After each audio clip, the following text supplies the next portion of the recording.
Okay, now I've got it. Now that the engine's warmed up and the idle's dropped down, max load, fan on high, high beams on, engine idling a little bit lower. You can see I'm in a constant discharge state,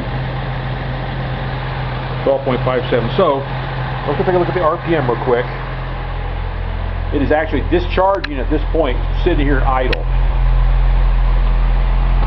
This is what the idle is. Yeah, okay, yeah, it's at about 900 RPM. So it cannot keep up with the demands of the electrical system maxed out. Let's hit the brakes. Watch that amp meter too. I've got an in-house. Goes down even more. See that? So at idle, it can't keep up. That's the bottom line. You rev it up a little bit, it'll be fine, but at idle it can't. Turn the fan off. I suspect now it's probably neutralized. Now it's charging. So that little bit that it took out is being replaced now. And we should see a positive charge taking place. Again, at about 900 RPM. Oh yeah.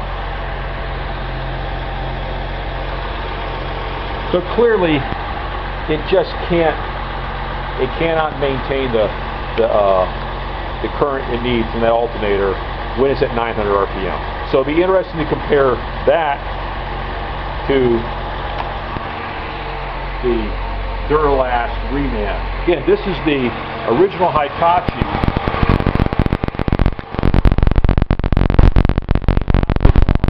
It had a shorted diode pack I just replaced. And it's not, I mean, it's fine for everyday driving. If you're sitting in traffic with the air conditioning on for an extended period of time and never rev the engine up, I can see how you might deplete the battery and it could be a problem. But I think as it is, it's perfectly acceptable performance. I mean, lights off, it's fine. So, don't want to sit idle with the high beams on, with the air conditioner on for an extended period of time.